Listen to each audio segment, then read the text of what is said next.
Welcome to the show. We're going to react to Charlie Kirk. Rest in peace to him. But we're going to react to his best of his best savage moments when he ripping through those liberals. And you'll get to understand why the liberals was,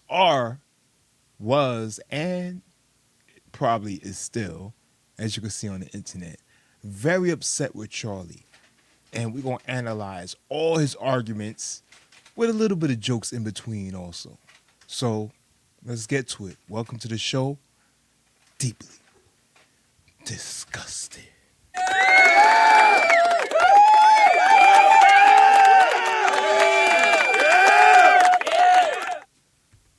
As Christ our Lord said, "Blessed are the peacemakers, for theirs is the kingdom of heaven." Thank you, sir, and get out of here. Don't pray on it, buddy. You're a coward, dude. Anytime. I think that the anti-immigration rhetoric you have is not new. I think that you try to paint a picture of it being this current phenomenon that we're facing, but there's been rhetoric from your side for a long time, throughout the entirety of history. I mean, if we look at the immigration policies in the U.S., even though Chinese immigrants built the entire Western Railroad, there was still the Chinese Exclusion Act because they were providing insane value to the United States, but we still had these exclusion acts because of xenophobic attitudes. And so this is not a novel idea that immigrants are bad for the country. So I'm interested in why you think that all of a sudden we need to change the way the United States works. You see the trickery in the words? You see the trickery in her words? She's saying why it's not novel, it's nothing new of why immigrants are not allowed in the country. But see, the key word she's missing is illegal immigrants, not just immigrants. My mom and dad are immigrants, not illegal immigrants. Well, first of all, immigration has gone in great influxes. We basically turned off all immigration in the 1940s and 50s. We had like net zero immigration for almost 15 years. Most people don't even know that. So we had Ellis Island in the early 1900s, and then we turned on the guzzle of immigration. But let's be honest, for 40 years, we have tried this mass immigration project for the last 40 years. Has it worked? Are we a more connected country? Have middle-class wages kept up? Look at the material data. Has immigration enriched the well-being of the United States of America, especially the last 5 or 6 years?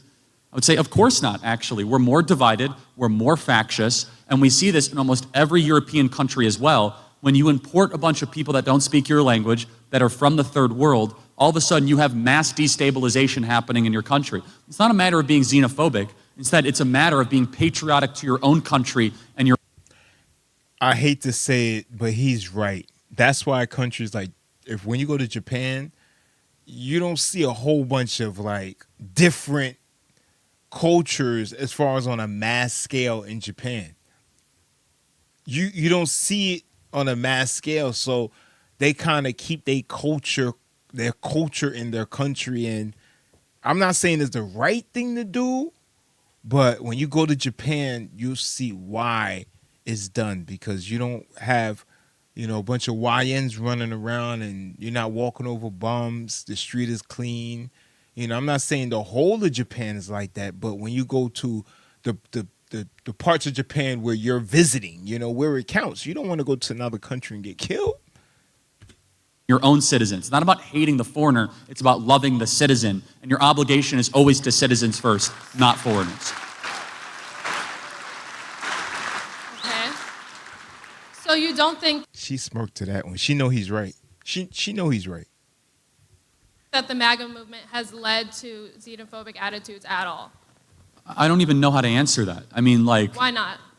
Well, because you have to first define what you mean by xenophobic attitudes. I mean, just like you said, we're living in a divided world. You don't think that comes from people being anti-immigration? No, I think it's the opposite. I think when you allow a bunch of people that aren't native-born Americans too quickly with no checks, no background, no idea who they are, and flood them into your towns, definitionally, diversity is not a strength when it comes to local community ties. If you don't use it.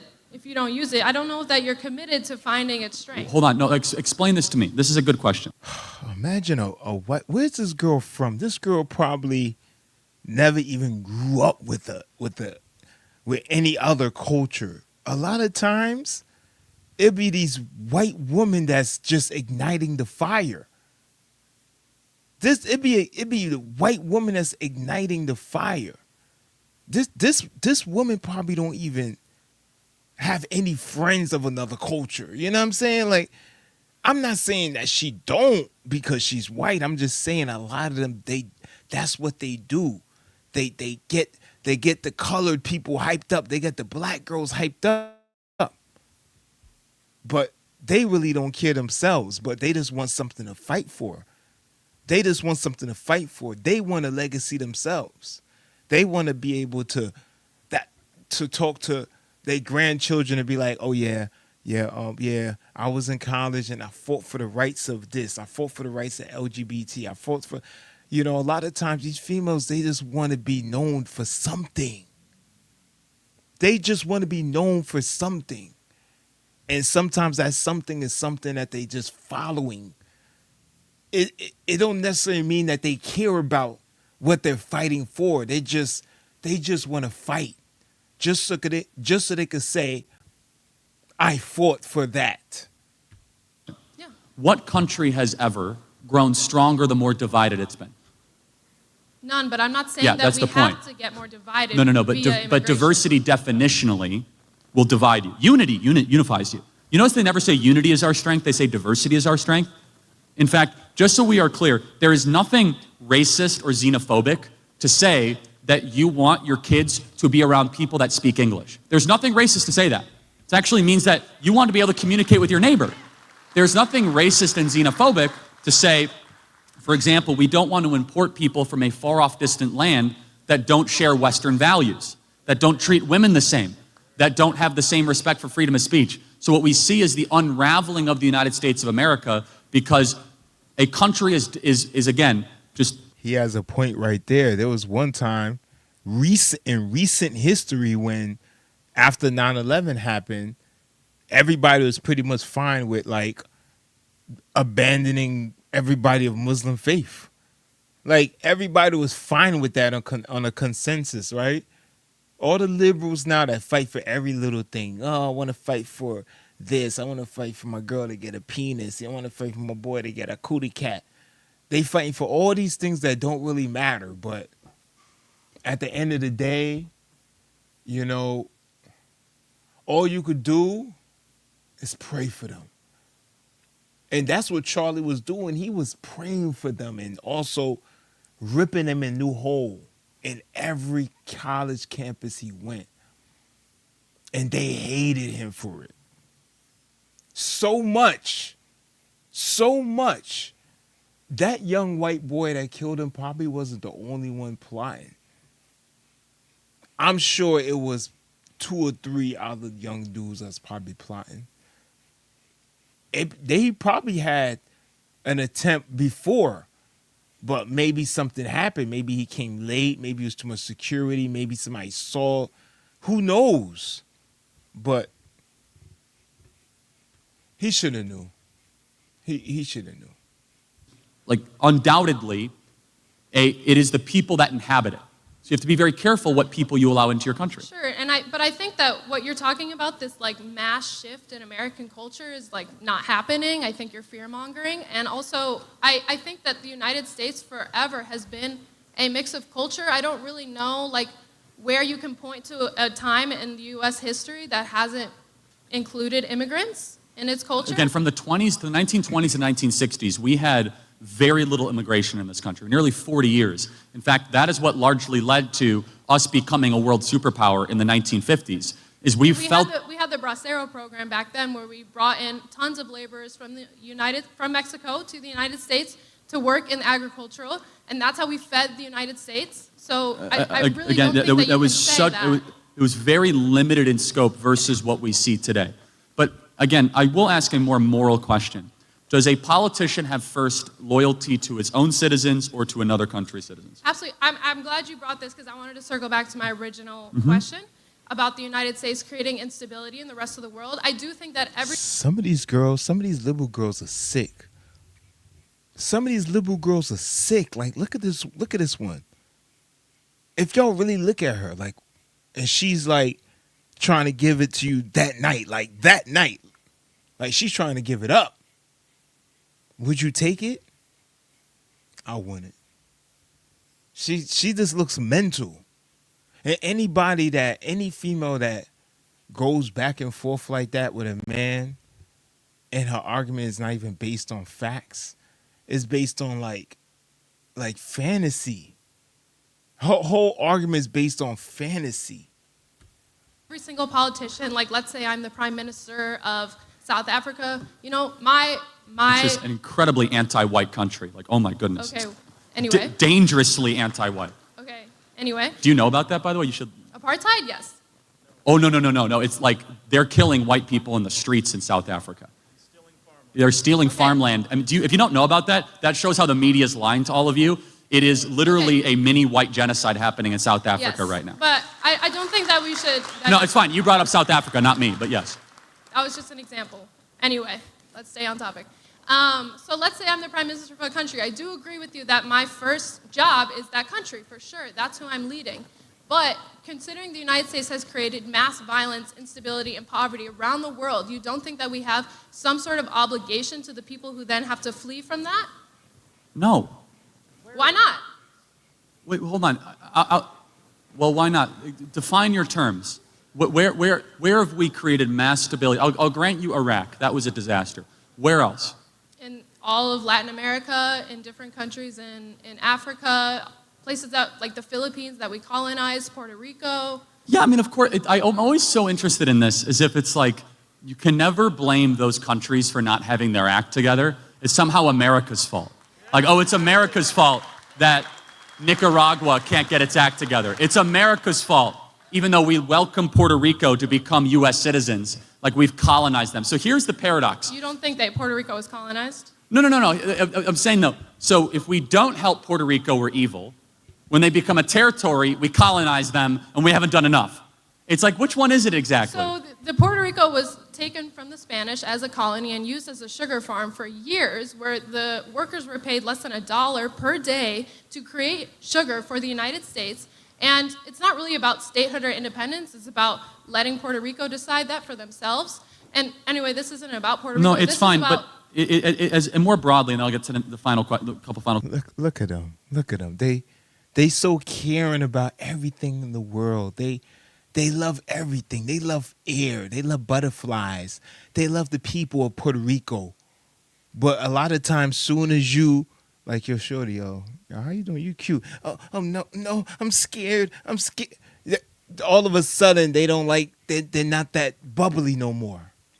All of a sudden, they're not bubbly no more. All of a sudden, I thought, you like, dang, girl, I'm trying to get your number to network with you. I saw you on the TV, and you seem like you're real into politics, and you seem like a good debater. I just wanted to network with you. You running around like you scared. I thought you loved all the people. I thought you loved the people of Puerto Rico.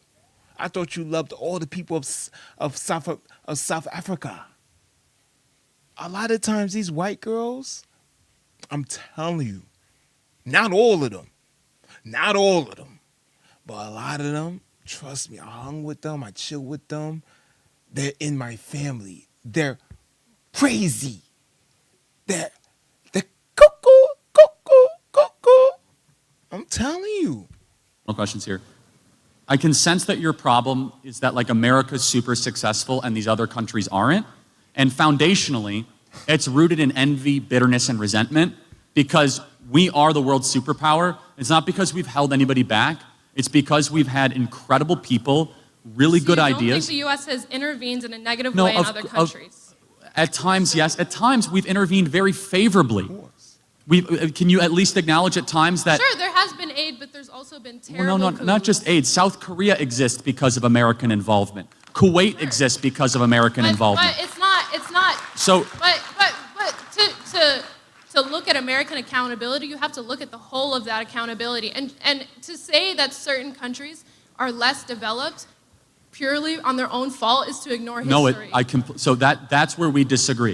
Okay. Countries have to take responsibility for their own future, which again, this is one of the reasons why so many people hate Israel. Every other country around there is like a third world country, and Israel is super successful and super agenic, and they're able to be like one of the wealthiest countries on the planet. You gotta wonder, what is it that they're doing? Oh, it's the Jews because they're stealing all this money. No, actually they like work super hard, and they don't believe in Islam, and they and like, wow. And the one place Have you ever been to those countries?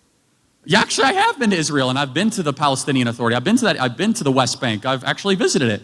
Even if I hadn't, that doesn't mean what I'm saying is wrong, just for the record. By the way, I encourage you to try to go to Lebanon or Syria. Not exactly the Four Seasons, right? So, and you not don't great. think that U.S. intervention has anything to do with that? Yo, he does ripped her just by telling her, like, yeah, baby girl, I've been there. Like, she didn't say a word. She's like, dang, he been there? Like, wow. Like, dang, that's where I dream to go. Like, he shakes the hand of the president. He shakes the hand of the vice president. Him and the vice president and the wife, I think they go on dinner dates together. I mean, who do she think she's talking to? She thinks she's talking to, like, another KIRK? Like, do she think she's talking to Clark Kent? This is Chris Clark, not Clark Kent. Yeah.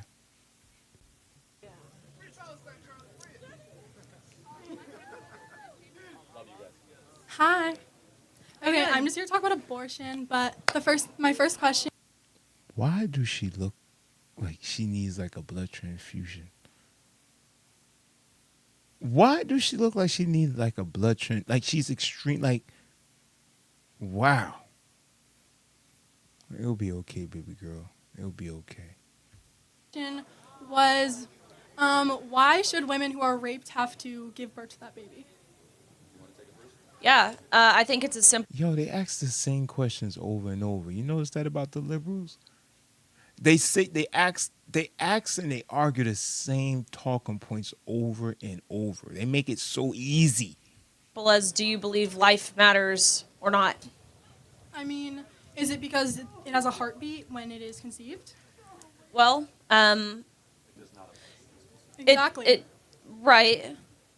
So what is the question you're asking? I'm saying that My question to you is, do you believe that life matters? I do believe life matters after the person is born. Or the child. After the person's born. So okay, so Here we go. if Riley were to be pregnant, or Why they all keep saying after the person born? I watched about 5 videos and they all keep saying the baby only counts after the person born. Do you know what that tells me? Do you know what that tells me about a lot of these liberals? They all watch the same show. They all watch the same show. They all watch the same liberal news. They all say the same exact sentence. How can you have multiple people, multiple channels, multiple states, multiple colleges, and they all basically saying the same things from down to the T? or if any woman were to be pregnant right now and there's a baby that's 20 weeks developed, is that baby alive? No. No. I mean, not physically. Is it? I mean, it's. Wait, so it has a breathe on its heartbeat, own? you can hear the mom's voice, has its own fingerprint, its own DNA. She ain't bad though. I mean, she need at least 2 more liters of blood, but I'll give it to her. It can empty its own bladder. What about it is not alive? The fact if it doesn't have a heartbeat. At 20 It does weeks, have a heartbeat. it does. At 20 So weeks. its heartbeat. Well, gotta have a heartbeat, baby. If it can circulate blood, it's something that's pushing the blood, you know. The only thing about the heart is not fully developed. It may not have all 4 of the chambers fully developed, but it's definitely pushing some blood. Beat start at 6 weeks, right? So I'm talking about a 20-week baby, 20-week-year-old baby. How is that not alive? I mean, I guess we see it different ways, but I mean, in how I see it, you have to cut an umbilical cord to get that child out, and I feel like if that child is still attached. They all sound like 12-year-olds just talking. They just talking. They know they don't make no sense, but they just gonna keep going and try to prove themselves right. They have no format to their argument. It's just say whatever come to their mind. Whatever post that they saw on Instagram or TikTok, that's their argument. They're just argument. They're arguing post on TikTok.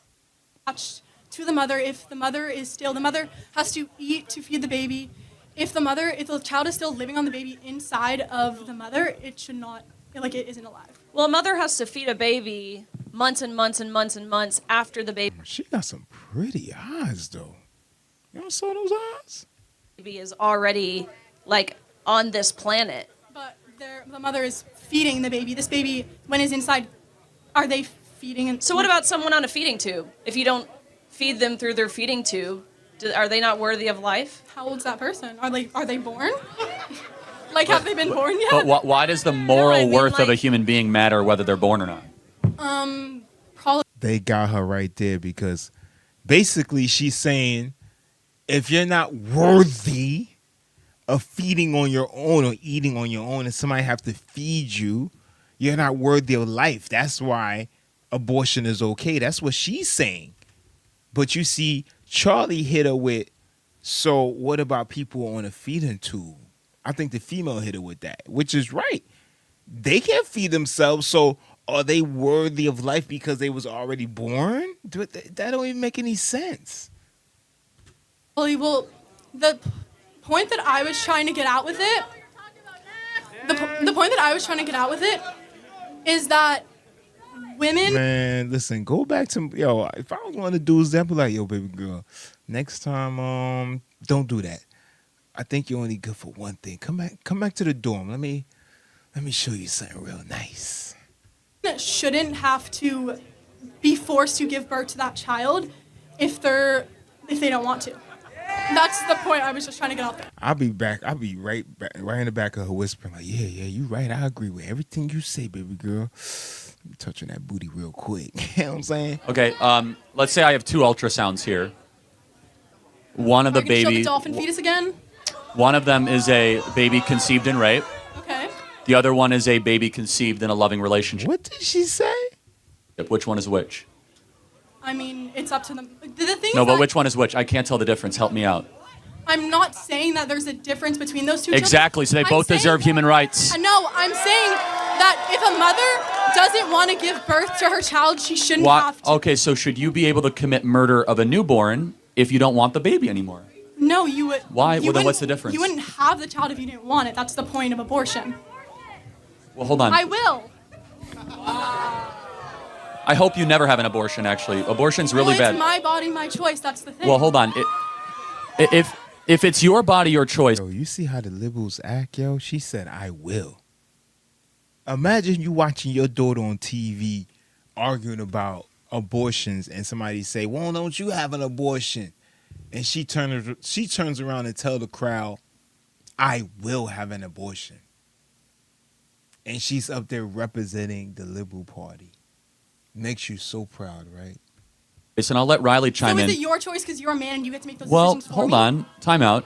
Yeah. Oh, because it's a man now. Watch, she gonna use the man escape card. Like, are you a man? Do you know our bodies? You want to say that to Riley? Riley's a woman too, so say the same statement to her. I'm Say not the same saying statement to her. But I'm. No, your logic must be equally applicable to all sexes. Say that same statement I'm to her. saying that she can. Say have, the same statement to her. I'm not saying that statement to you. I'm saying that you as a You man. just said it to me. No, I'm saying you as a man should not have. You should have the rights to choose whether I can. You literally just said the statement to him and then say, I didn't say the statement to you. Okay, abortion, no. does she have the right to choose Yeah, for she you? does have the right. She doesn't have no one has the right to choose for me. Okay, but so it's not a me. man thing. That's what I'm saying. It is a man because Trump is in charge and he is the one. He said that he is the reason that Roe v. Oh gosh, now here we go. Here is the real origin of her anger is Trump. The real origin of her anger is Trump. What a surprise. We are in total shock Oh man, we're in shock. We didn't know that you hated Trump. We just didn't know.